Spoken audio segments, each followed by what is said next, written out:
Hello students. पिछले lecture में एक क्वेश्चन दिए थे बनाने के लिए, आज इसको डिस्कस करेंगे, फिर आगे कंटिन्यू करेंगे, जो कि गैसियस स्टेट का पार्ट 7 है। यदि आपने अभी तक पार्ट 1 to 6 नहीं देखे हैं तो हमारे चैनल पे जाके पार्ट 1 to 6 देख लें। तो इसमें आपके पास कुछ स्फेरिकल बैलून है जिसका कि वॉल्यूम 2 लीटर है। इसको हम लोग फिल करते हैं हाइड्रोजन गैस से, H2 गैस से, at 1 atm pressure and 27 degrees Celsius temperature. From a cylinder of volume 4 liter, the pressure of H2 gas inside the cylinder was measured to be 20 atm at 127 degrees Celsius. Find the number of balloons which can be filled using the cylinder. Assume that the temperature of the cylinder is 27 degree centigrade. आपके पास 4 litre का एक cylinder है जिसमें H2 gas भरा हुआ है। जब 127 degree Celsius temperature पे प्रेशर मेजर किए तो 20 एटीएम आया। मतलब प्रेशर इक्वल टू 20 एटीएम और टेम्परेचर 127 डिग्री सेल्सियस। इसको आप केल्विन में बदलिएगा तो 127 प्लस 273 400 केल्विन सिलेंडर का टेम्परेचर है। तो number of mole of H2 gas find out आप कर सकते हैं, सिलेंडर में कितना होगा। तो number of mole of H2 gas होगा PV upon RT, P into volume 4 litre, PV upon R 1/12 into temperature 400 kelvin. तो 20 से 20 टाइम्स। अब ये 4 3 जा 4 5 जा तो 12 अपॉन 5 मोल्स H2 गैस का आपके पास है। अब इससे आप बैलून को फिल करते हैं, ठीक है। वॉल्यूम ऑफ बैलून है 2 लीटर। टेम्परेचर तो सराउंडिंग का टेम्परेचर जो होता है रूम टेम्परेचर 27 डिग्री सेल्सियस, मतलब 300 केल्विन टेम्परेचर है, 300 केल्विन टेम्परेचर है। और प्रेशर 1 एटीएम, 1 एटीएम पे फिल कर रहे हैं, दिया हुआ है प्रेशर 1 एटीएम। तो इसमें जैसे जैसे एयर फिलअप करते जाएंगे तो बैलून का वॉल्यूम बढ़ते जाएगा, लेकिन 2 लीटर तक ही वॉल्यूम को बढ़ाना है, 2 लीटर से ज़्यादा नहीं भरना है हमको। मतलब वॉल्यूम 2 लीटर से ज़्यादा करेंगे तो ये बर्स्ट कर जाएगा वॉल्यूम, इस कारण से हमको 2 लीटर से ज़्यादा नहीं करना है। तो इसके लिए कितना नंबर ऑफ मोल चाहिए एक स्फेरिकल बैलून के लिए। तो नंबर ऑफ मोल होगा PV upon RT, pressure 1 into volume 2 litre upon R 1/12 into 300। तो ये जो है 25 टाइम। तो एक स्फेरिकल बैलून के लिए 2/25 मोल H2 का चाहिए। अब यहाँ पे ज्यादातर स्टूडेंट गलती करेंगे, एक के लिए 2/25 मोल चाहिए और आपके पास टोटल 12/5 मोल है H2 गैस का। तो ऐसा ऐसा कितना स्फेरिकल बैलून फिलअप होगा। तो ज्यादातर स्टूडेंट तो क्या करेंगे, 12/5 इक्वल टू एक में इतना चाहिए, तो मान लीजिए कि x स्फेरिकल बैलून फिलअप होता है तो x स्फेरिकल बैलून के कोरस्पोंडिंग नंबर ऑफ मोल 12/5 के इक्वल हो जाना चाहिए। तो एक में इतना फिलअप होता है, x बैलून में 2/25 इंटू x इतना नंबर ऑफ मोल हाइड्रोजन का फिलअप होगा, ये जो है 12/5 के इक्वल होना चाहिए। तो 2/25 इंटू एक्स, यहाँ से x का वैल्यू आएगा 12 इंटू 25 अपॉन 5 इंटू 2, 5 5 जा 2 6 जा, तो आपका आंसर होगा 30, जो कि गलत है। आंसर 30 नहीं होगा, यही गलती नहीं करना है। एक्चुअली में ये जो 4 लीटर का सिलेंडर है इसमें से टोटल मोल खाली नहीं होगा। जब आप खाली कीजिएगा तो ये पॉइंट तो आपको पता है कि एयर जो है हाई प्रेशर से लो प्रेशर की तरफ मूव करता है। तो जितना प्रेशर ये जो स्फेरिकल बैलून का है इतना के इक्वल प्रेशर आएगा घटते घटते 4 एटीएम से जैसे जैसे एयर निकलते जाएगा। तो नंबर ऑफ मोल अगर घट रहा है PV इक्वल टू nRT में, वॉल्यूम कांस्टेंट है सिलेंडर का R और T, टेम्परेचर जो है फाइनली डिक्रीज होगा। तो टेम्परेचर डिक्रीज होके 27 डिग्री सेल्सियस हो जाएगा। तो टेम्परेचर डिक्रीज होगा तब भी प्रेशर डिक्रीज होगा और जो एयर बाहर जाएगा तो नंबर ऑफ मोल डिक्रीज हो रहा है, जैसे जैसे बैलून में एयर फिलअप कर रहे हैं तब भी प्रेशर डिक्रीज हो रहा है। तो फाइनली जब प्रेशर 1 एटीएम के इक्वल आ जाएगा इस सिलेंडर का, तब आप यहाँ पे नोजल फिट रहता है जिसमें कि आप बैलून लगाए तो एयर जो है बैलून में फिट हुआ, 2 लीटर जैसे हुआ आप नोजल को बंद किए और एयर बाहर आना बंद, फिर दूसरा बैलून लगा इस तरह से। तो जब 1 atm प्रेशर हो जाएगा तब इससे एयर बाहर ही नहीं निकलेगा, क्योंकि प्रेशर जो है सिलेंडर के अंदर और सिलेंडर के बाहर दोनों सेम है। तो 1 atm प्रेशर के लिए टोटल कितना नंबर ऑफ मोल चाहिए 4 लीटर के सिलेंडर में, अगर टेम्परेचर 300 केल्विन है तो नंबर ऑफ मोल होगा PV/RT। प्रेशर 1 atm है, वॉल्यूम तो 4 लीटर ही है सिलेंडर का, R 1/12 इंटू टेम्परेचर 300 केल्विन, तो ये आएगा 4/25 मोल। मतलब फाइनली इस सिलेंडर के अंदर 4/25 मोल H2 गैस रह ही जाएगा, ये बाहर नहीं निकलेगा बैलून को फिलअप करने के लिए। और 2/25 मोल के कॉरस्पॉन्डिंग एक स्फेरिकल बैलून फिलअप होता है, तो 4/25 मोल के कॉरस्पॉन्डिंग 2 स्फेरिकल बैलून फिलअप होता। लेकिन ये तो बैलून फिलअप के लिए यूज ही नहीं हो रहा, ये जो है सिलेंडर के अंदर ही रह जाएगा, मतलब 2 बैलून कम फिलअप होगा। तो आंसर आपका 30 - 2 28 बैलून ही होगा। या फिर इतना मोल H2 गैस का है जिसमें से इतना मोल सिलेंडर के अंदर ही रह जाएगा, तो कितना मोल यूज हुआ स्फेरिकल बैलून को फिलअप करने के लिए 12/5 - 4/25, 12/5 - 4/25। तो इसका आंसर होगा 25, 12 इंटू 5 60 - 4, तो ये 56/25, 56/25 मोल यूज हुआ है बैलून को फिलअप करने के लिए। और एक स्फेरिकल बैलून को फिल करने में इतना मोल यूज होता है। तो मान लेते हैं कि X बैलून फिल किया गया H2 गैस से, तो X बैलून के कॉरस्पॉन्डिंग टोटल इतना मोल चाहिए, तो 2/25 इंटू X, ये जो है इतना के इक्वल होगा। 25 into X, 25 cancel, X equal to 56/2, तो यहाँ से 28 आता है।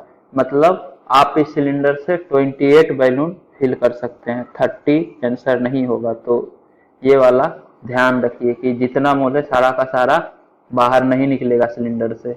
मतलब आपके घर में जो LPG का सिलेंडर होता है तो उसमें से क्या पूरा का पूरा गैस खाली हो पाता है? नहीं, उसमें से पूरा गैस खाली नहीं हो पाता है।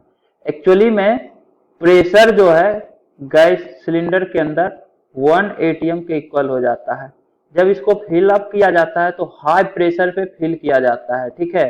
तो जैसे ही आप नोजल ओपन करते हैं तो हाई प्रेशर से लो प्रेशर की तरफ गैस फ्लो होने लगता है। तब तक फ्लो होता है जब तक कि प्रेशर जो है 1 atm के इक्वल ना हो जाए।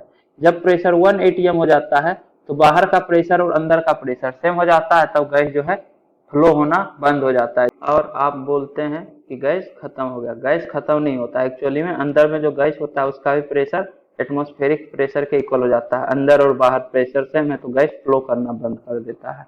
Number of mole of gas 0 नहीं होगा सिलेंडर के अंदर। इसीलिए आप देखे होंगे कि जब इसको नीचे से गर्म करते हैं तो टेम्परेचर बढ़ाते हैं तो अंदर के गैस का प्रेशर इंक्रीज हो जाता है, तब जो है थोड़ा मोड़ा गैस जलने लगता है। क्योंकि टेम्परेचर बढ़ा तो प्रेशर बढ़ गया, PV = nRT से। प्रेशर बढ़ा तो हाई प्रेशर से लो प्रेशर की तरफ फिर गैस फ्लो होना स्टार्ट हो जाता है। इसी कारण से थोड़ा गर्म करते हैं तो गैस थोड़ा और बाहर निकलता है।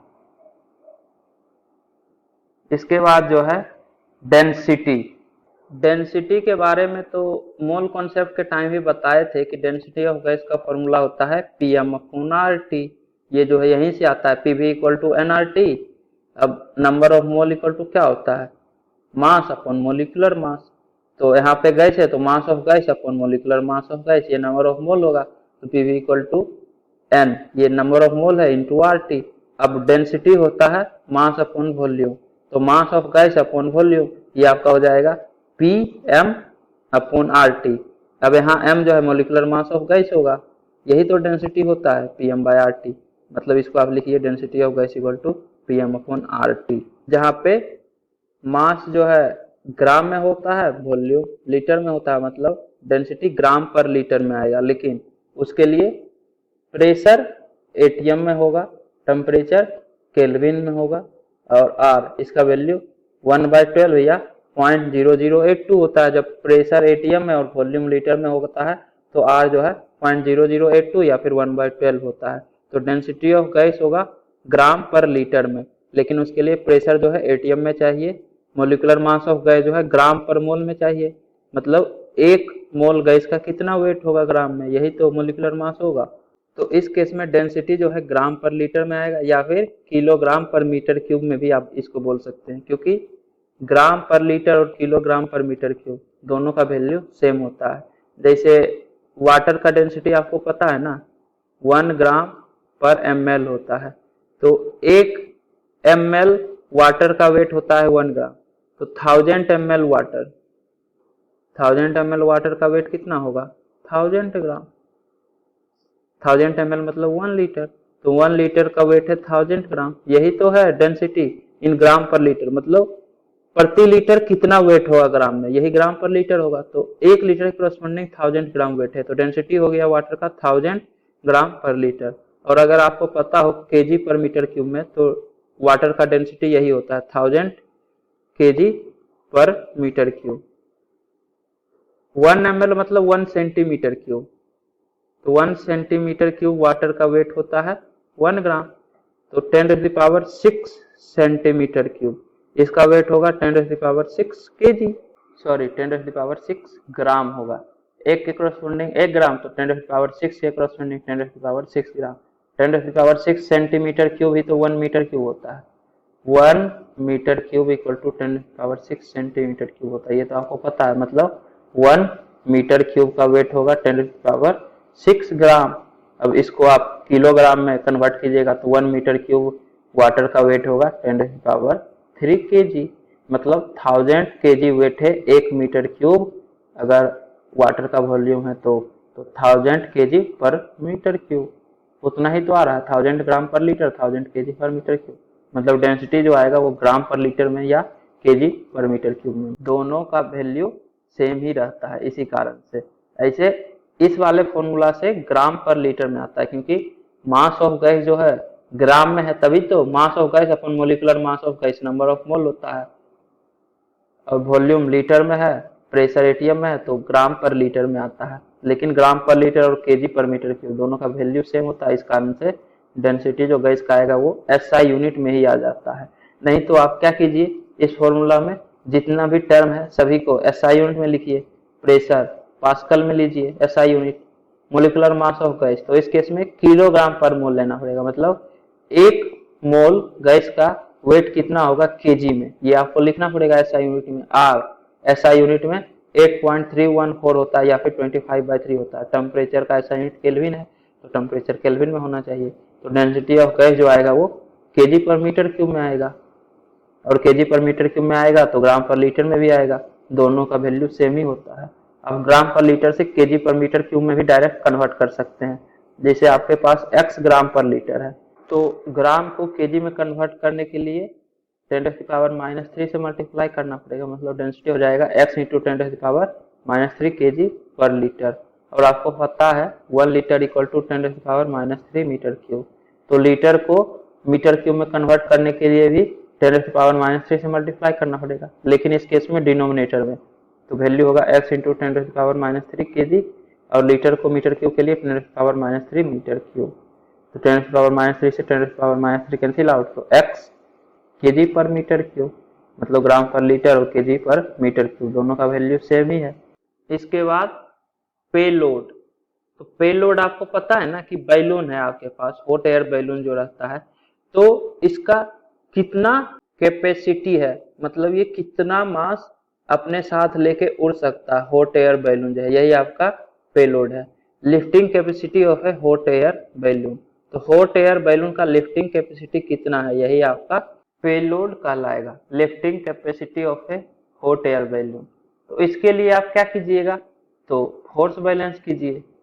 जैसे मान लीजिए कि ये जो है हॉट एयर बैलून m ग्राम को लेके ऊपर उठ सकता है, m ग्राम को लेके हवा में उड़ सकता है, तो टोटल नीचे की तरफ कितना फोर्स लग रहा है, तो टोटल मास इंटू जी, टोटल मास आपका होगा बैलून का मास, मास ऑफ बैलून, प्लस ये जो m मास लेके उठा है तो इसका भी मास कुछ होगा, मास ऑफ पेलोड, और बैलून के अंदर जो गैस है इसका भी कुछ मास होगा, plus mass of gas, into g, ये टोटल मास हो गया। ग्रेविटेशनल फोर्स नीचे की तरफ लग रहा है, तो ये पूरा मास को लेके उठना है, तो बैलून के द्वारा जो बायोंट फोर्स लगेगा वो इतना के इक्वल होना चाहिए। अगर इससे कम रहेगा बायोंट फोर्स तो ये ऊपर नहीं उठ पाएगा, क्योंकि मास ज्यादा हो गया।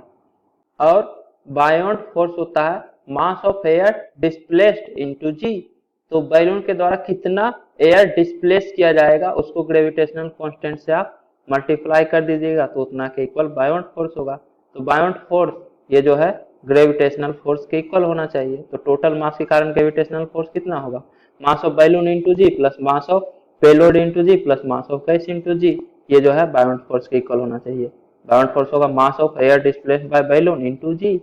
सभी को आप केजी में ले लीजिए, तो मास ऑफ बैलून दिया हुआ होगा केजी में, या किसी में दिया होगा तो केजी में कन्वर्ट कर दीजिए। मास ऑफ गैस, तो मास ऑफ गैस अगर इसका नंबर ऑफ मोल या कुछ भी दिया हुआ है तो आप मास ऑफ गैस निकाल सकते हैं। इसको आप pressure of gas into volume, तो अगर बैलून का रेडियस पता है तो 4/3 इंटू पाई इंटू रेडियस का क्यूब, या फिर diameter of balloon in metre upon 2, ये रेडियस हो जाएगा इसका क्यूब, तो ये वॉल्यूम हो जाएगा, प्रेशर इंटू वॉल्यूम। लेकिन अगर डायमीटर को आप मीटर में लीजिएगा तो वॉल्यूम मीटर क्यूब में आएगा, और आपको पता है कि 1 metre cube equal to 1000 litre होता है। तो वॉल्यूम को लीटर में कन्वर्ट करने के लिए 1000 से मल्टीप्लाई करना पड़ेगा upon r, 1/12 into temperature in kelvin. Pressure of gas ATM में लीजिए, तो पीवी अपॉन आर टी, इससे नंबर ऑफ मोल गैस का पता चल जाएगा। अब इसको जो है मोलिकुलर मास ऑफ गैस से मल्टीप्लाई कर दीजिए, तो मास ऑफ गैस आ जाएगा, लेकिन ये ग्राम में आ जाएगा क्योंकि मोलिकुलर मास ग्राम में होता है। तो 1000 से मल्टीप्लाई कर दीजिए, तो सॉरी डिवाइड कर दीजिए, तो मास ऑफ गैस भी किलोग्राम में आ जाएगा। अब मास ऑफ पेलोड, यही तो फाइंड आउट करना है, तो यही एक अननोन है। बाकी मास ऑफ एयर डिस्प्लेस्ड ये भी आप निकाल सकते हैं, कितना एयर डिस्प्लेस होगा, तो volume of balloon into density of air, density of air into volume, ये जो है mass of air displace bye balloon होगा। आप फ्लूइड मैकेनिक्स में जब आर्किमिडीज प्रिंसिपल पढ़िएगा तब वहां पे देखिएगा किस तरह से लिक्विड डिस्प्लेस फाइंड आउट करते हैं। वही चीज करते हैं कि ऑब्जेक्ट का वॉल्यूम लेते हैं और डेंसिटी जो है लिक्विड का लेते हैं, तो आपका मास ऑफ लिक्विड डिस्प्लेस आता है। तो यहाँ पे ऑब्जेक्ट का वॉल्यूम लेंगे और डेंसिटी एयर का लेंगे तो मास ऑफ एयर डिस्प्लेस आ जाएगा। अब वॉल्यूम ऑफ बैलून तो इस फॉर्मूला से ही निकलेगा, 4/3 पाई dm/2 का होल क्यूब इंटू 1000। इसमें आप मल्टीप्लाई नहीं भी कीजिएगा तो चलेगा, बस ये देखना है कि डेंसिटी किस यूनिट में दिया हुआ है।